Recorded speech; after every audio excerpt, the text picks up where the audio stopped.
حمد و صلات کے بعد محترم سامعین گرامی، اللہ تبارک و تعالیٰ نے اس دنیا کو بنایا ہے، آباد کیا ہے، اور اس دنیا کا نظام چلانے کے لیے اللہ تبارک و تعالیٰ نے کچھ اصول، ضابطے اور قاعدے بنائے ہیں۔ دنیا کا نظام چلانے کے لیے ایک بنیادی اصول یہ ہے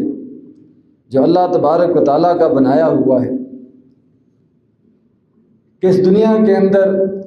سب لوگ برابر نہیں ہیں۔ اللہ تبارک و تعالیٰ نے لوگوں کے درمیان تقسیم رکھی، کوئی امیر ہے، کوئی غریب ہے، کوئی مالک ہے، کوئی مزدور ہے، کوئی آقا ہے، کوئی اس کا خادم ہے۔ یہ اللہ تبارک و تعالیٰ کی بنائی ہوئی تقسیم ہے، اور یہ انسانی زندگی کی ضرورت ہے۔ انسانی معاشرے کو چلانے کے لیے یہ ضروری ہے، کیونکہ اگر سب لوگ ایک جیسے ہوں، سب دولت مند بن جائیں، امیر بن جائیں، خوشحال ہو جائیں، تو پھر اس کو اگر ضرورت پڑے کسی کام کی تو جب کسی کو کہے گا تو وہ اس سے بھی زیادہ خوشحال ہوگا، تو وہ کیوں اس کا کام کرے گا؟ اور دوسرے کو ضرورت پڑے گی تو پہلا اس کا کام نہیں کرے گا، کہ ہر آدمی اپنی جگہ پر وہ کسی کا محتاج نہیں ہے، ضرورت مند نہیں ہے، خوشحال ہے، تو پھر کام کیسے چلے گا؟ اور اگر سارے ہی نچلے درجے والے ہوں، سارے ہی غریب مسکین ہوں، تو پھر بھی نظام نہیں چلے گا کہ جب کوئی کسی کا کام کرے گا تو اس کو اس کے بدلے میں وہ معاوضہ چاہیے، بدلہ چاہیے، مزدوری چاہیے۔ اگر سارے ہی غریب محتاج ہوں تو پھر وہ مزدوری کہاں سے دے گا؟ تو یہ اللہ تبارک و تعالیٰ نے انسانوں کے اندر یہ تقسیم رکھی ہے تاکہ ایک دوسرے کی ضرورت وہ پوری ہو سکے۔ خوشحال لوگ، امیر لوگ، ان کو اپنے کام کرانے کے لیے مزدور کی ضرورت ہے تو وہ مزدور ان کو مل جائے، اور مزدور کو اپنی روٹی روزی چلانے کے لیے کام کی ضرورت ہے، پیسوں کی ضرورت ہے، تو بڑے لوگوں سے اس کی ضرورت پوری ہو جائے۔ تو دونوں ایک دوسرے کے محتاج ہیں، ایک دوسرے کے بغیر دونوں کا گزارا نہیں ہے۔ آدمی سارے کام اپنے خود نہیں کر سکتا، دوسروں سے کرانے پڑیں گے، پھر اس کا معاوضہ دینا پڑے گا۔ تو یہ اللہ تبارک و تعالیٰ کا نظام ہے، جس کو اللہ تبارک و تعالیٰ نے جہاں رکھا ہے اس کو اسی حالت میں اللہ تبارک و تعالیٰ کا شکر ادا کرنا چاہیے اور محنت کرنی چاہیے، حلال طریقے سے اپنی روزی کمانی چاہیے۔ اور جس کو اللہ تبارک و تعالیٰ نے خوشحال بنایا ہے اور اس کو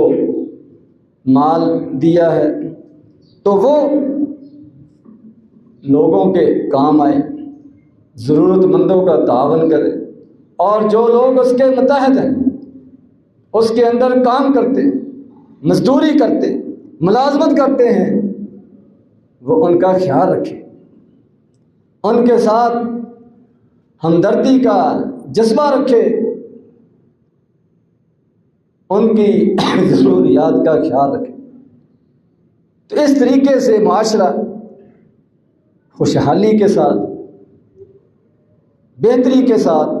وہ چل سکتا ہے۔ اللہ تبارک و تعالیٰ نے قرآن مجید کے اندر ارشاد فرمایا، سورۃ زخرف، اہم یقسمون رحمت ربک نحن قسمنا بینہم معیشتہم فی الحیات الدنیا۔ کیا آپ کے رب کی رحمت یہ لوگ تقسیم کرتے ہیں؟ لوگ اس کا فیصلہ کرتے ہیں؟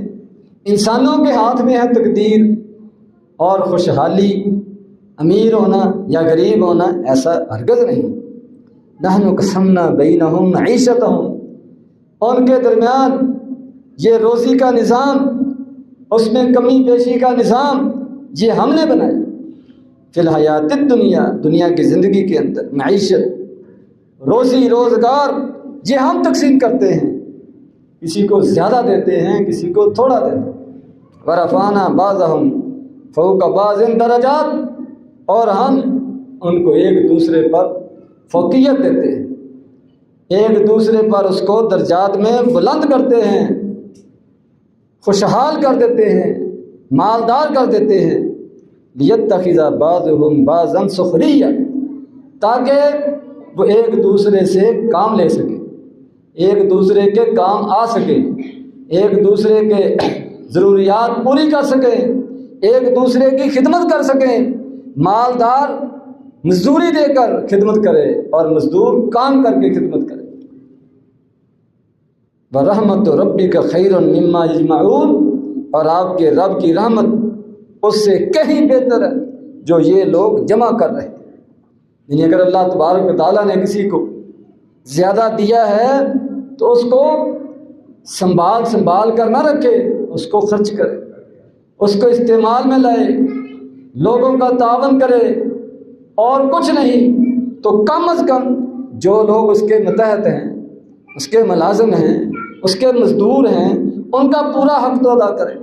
اگر زیادہ نہیں تو پورا حق تو ادا کرے۔ یہ اللہ کی رحمت کی طلب کرنا، اللہ کی خوشنودی حاصل کرنا، یہ مال کو جمع کرنے سے، جمع کر کے رکھنے سے کہیں بہتر ہے۔ تو یہ اللہ تبارک و تعالیٰ نے قرآن مجید کے اندر اصول بیان کر دیا، قانون بیان کر دیا کہ سب لوگ برابر نہیں ہو سکتے، ایک جیسے نہیں ہو سکتے۔ یہ اللہ تبارک و تعالیٰ نے تقسیم رکھی ہے اور اس میں بے شمار حکمتیں ہیں۔ تو جس کو اللہ تبارک و تعالیٰ نے زیادہ مال و دولت سے نہیں نوازا، وہ جتنی اللہ تبارک و تعالیٰ نے اس کو ہمت دی ہے، طاقت دی ہے، صلاحیت دی ہے، کوئی ہنر دیا ہے، اس سے فائدہ اٹھائے اور اپنا نظام زندگی چلائے، اور کسی کی طرف للچائی ہوئی نظروں سے نہ دیکھے، کسی کا محتاج نہ بنے۔ یہی اسلام کی تعلیم ہے۔ مسند احمد کی روایت ہے، نبی کریم صلی اللہ علیہ وسلم نے فرمایا، ما اکل احد منکم طعاما احب الی اللہ من عمل یدیہ، کہ جو آدمی اپنے ہاتھ سے کما کر کھاتا ہے، اس سے زیادہ اللہ تبارک و تعالیٰ کو کوئی عمل محبوب نہیں ہے۔ اللہ تبارک و تعالیٰ کو ایسا بندہ بہت محبوب ہے جو مانگتا نہیں ہے، کسی کا محتاج نہیں بنتا، محنت مزدوری کر کے ہاتھ سے کما کر کھاتا ہے۔ اسی طرح نبی کریم صلی اللہ علیہ وسلم نے فرمایا، بخاری شریف کی روایت، کہ تم میں سے کوئی ایک اور کچھ نہ ہو سکے تو ایک رسی لے کر جنگل کی طرف نکل جائے، وہاں سے لکڑیاں اکٹھی کرے، ان کا گٹھا بنا کر مارکیٹ میں آ کر، بازار میں آ کر بیچے اور اپنی ضرورتوں کو پورا کرے۔ میں کہ یہ اس سے بہتر ہے کہ وہ لوگوں کے سامنے ہاتھ پھیلاتا پھرے۔ یعنی جو بھی معمولی سے معمولی کام کرنا پڑے، یہ مانگنے سے کہیں بہتر ہے۔ ایک دفعہ نبی کریم صلی اللہ علیہ وسلم کے پاس ایک آدمی آیا، اس نے آپ سے تعاون کی درخواست کی، آپ نے اس کی رہنمائی فرمائی، کیونکہ وہ صحت مند تھا، تندرست تھا، کام کر سکتا تھا۔ تو آپ نے پوچھا تمہارے پاس کیا ہے؟ تو اس نے کہا ایک رسی ہے۔ تو نبی کریم صلی اللہ علیہ وسلم نے، اور اس نے ایک چادر کا کہا، تو آپ نے وہ منگوائی، وہ بیچی، اس کی جو قیمت حاصل ہوئی اس سے آپ نے اس کو کلہاڑا بنا کر دیا اور اس کو رسی دی اور اس کو کہا کہ جنگل میں جاؤ، محنت مزدوری کرو، لکڑیاں اکٹھی کرو، بازار میں جا کر بیچو۔ تو 15 دن کے بعد وہ آدمی نبی کریم صلی اللہ علیہ وسلم کے پاس دوبارہ تشریف لایا تو نہایت خوش حشاش بشاش اور کہنے لگا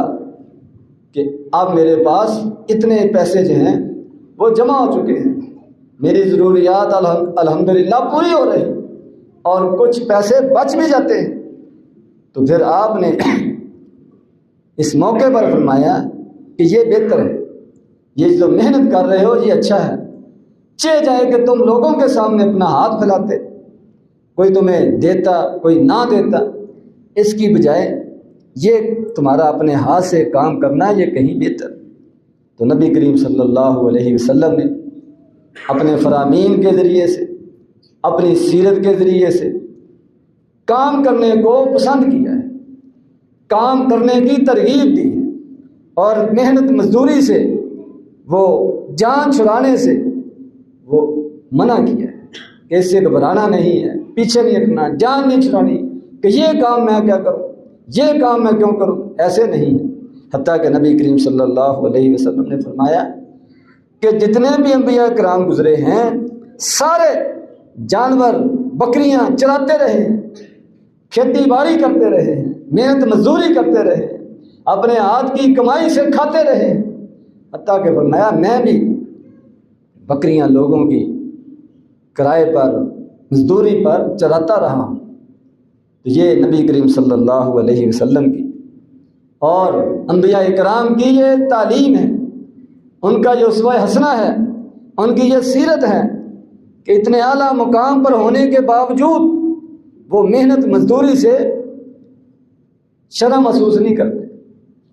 کام کرنے سے پیچھے نہیں ہٹتے، اپنی روزی کا خود بندوبست کرتے۔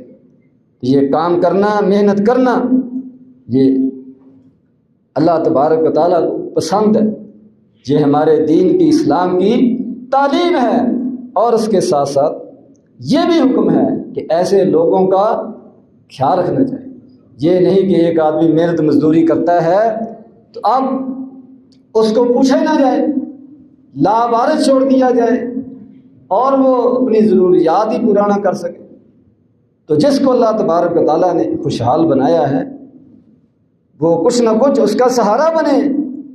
اس کا خیال رکھے، اس کی حوصلہ افزائی کرے اور اس کو مزید محنت اس کی طرف بھی لگائے، اور اس کی کوئی ایمرجنسی ضروریات ہیں ان میں اس کا تعاون کرے۔ نبی کریم صلی اللہ علیہ وسلم نے فرمایا آت الاجیر اجرہ قبل ان یجف عرقہ، کہ اور تعاون اگر نہیں کر سکتے تو کم از کم جو اس کے ساتھ مزدوری، جو اس کے ساتھ تنخواہ، جو اس کے ساتھ معاوضہ طے ہوا ہے وہ تو وقت پر ادا کرو۔ اس کے ساتھ بھی بڑا اس کو حوصلہ ہو جاتا ہے، بڑا سہارا مل جاتا ہے۔ اگر زیادہ نہیں دے سکتے تو کم از کم پورا تو دو، وقت پر دو۔ یہ نبی کریم صلی اللہ علیہ وسلم کی تعلیم ہے، یہ اسلام کی تعلیم ہے کہ ٹال مٹول سے کام نہ لیا جائے، اس کے چکر نہ لگوائے جائیں، اس کی مزدوری اس میں سے کچھ رکھا نہ جائے، بلکہ بر وقت سب ادا کیا جائے۔ اور نبی کریم صلی اللہ علیہ وسلم نے فرمایا، حدیث قدسی ہے، اللہ تبارک و تعالیٰ فرماتے کہ 3 قسم کے آدمیوں کے خلاف میں جھگڑا کروں گا، 3 مظلوموں کی طرف سے، ظالموں سے میں جھگڑا کروں گا، میں ان سے پوچھوں گا، میں ان کا محاسبہ کروں گا۔ اللہ تبارک و تعالیٰ کا فرمایا ایک وہ بندہ جس نے اللہ تبارک و تعالیٰ کے نام پر، اللہ تبارک و تعالیٰ کی قسم کھا کر، اللہ کا نام لے کر، کسی کو اعتماد میں لے کر کوئی اس سے کام لیا، کوئی اس سے تعاون لیا، کوئی اس سے قرض لیا، یا کوئی اس طرح کا کوئی بھی اللہ تبارک و تعالیٰ کا نام استعمال کر کے اس سے فائدہ اٹھایا اور بعد میں پھر اس کو دھوکہ دیا اور اللہ تبارک و تعالیٰ کے نام کی بھی شرم نہ رکھی، لحاظ نہ کیا، اس کے ساتھ فراڈ کیا، تو فرمایا کہ میں اس مظلوم کی طرف سے، اس ظالم کے خلاف قیامت والے دن اس کا محاسبہ کرو۔ اور دوسرا فرمایا کہ وہ آدمی جس نے کسی آزاد بندے کو غلام ثابت کر کے بیچ دیا، کسی کو فروخت کر دیا اور اس کی قیمت کھا گیا، تو ایسے ظالم کے مقابلے میں بھی میں جھگڑا کروں گا، اس کا محاسبہ کروں گا، اس کا حساب کتاب دوں گا۔ اور تیسرا فرمایا استاجر اجیرا فاستوفى منه ولم يعطي اجره، کہ جس نے کسی کو کام پر لگایا، مزدوری پر رکھا اور اپنا کام پورا دیا، لیکن اس کی جو اجرت ہے، اس کی جو مزدوری ہے وہ پوری ادا نہیں کی، وہ غریب مسکین بیچارہ چپ کر کے چلا گیا، تو ایسے آدمی کی طرف سے، ایسے مزدور کی طرف سے، ایسے مظلوم کی طرف سے میں اس کو پوچھوں گا قیامت والے دن۔ یہ اللہ تبارک و تعالیٰ فرماتے ہیں، کتنا سنگین معاملہ ہے۔ تو لوگوں کے حقوق کا خیال رکھنا، خاص طور پر مزدوروں کے حقوق کا خیال رکھنا، جو کسی کے متحد کام کرتے ہیں ان کے حقوق کا خیال رکھنا، یہ اسلام کی تعلیم ہے۔ اور ان پر سختی کرنا، ان پر ظلم کرنا، ان کی توہین کرنا اور ان کی مزدوری کو، پیسوں کو دبا جانا یا کم دینا یا وقت پر نہ دینا، اس کے چکر لگوانا، یہ ظلم ہے جس کا قیامت والے دن حساب کتاب ہوگا، جواب دینا پڑے گا۔ کیونکہ دنیا کے اندر تو لوگ چپ کر جاتے ہیں، کچھ نہیں کر سکتے، لیکن اللہ تبارک و تعالیٰ کا وعدہ ہے، نبی کریم صلی اللہ علیہ وسلم نے خبردار کیا ہے کہ اگر کوئی آدمی آگے سے بولتا نہیں ہے، جواب نہیں دیتا، وہ کچھ کر نہیں سکتا، اس کا یہ مطلب نہیں ہے کہ تمہیں پوچھا نہیں جائے۔ جو کسی پر جتنا بھی ظلم کرے گا اس کو اس کا حساب دینا پڑے گا۔ اللہ تبارک و تعالیٰ مجھے اور آپ کو قرآن و حدیث کو سمجھنے کی، اس پر عمل کرنے کی توفیق عطا فرمائے۔ وآخر دعوانا الحمد للہ رب العالمین۔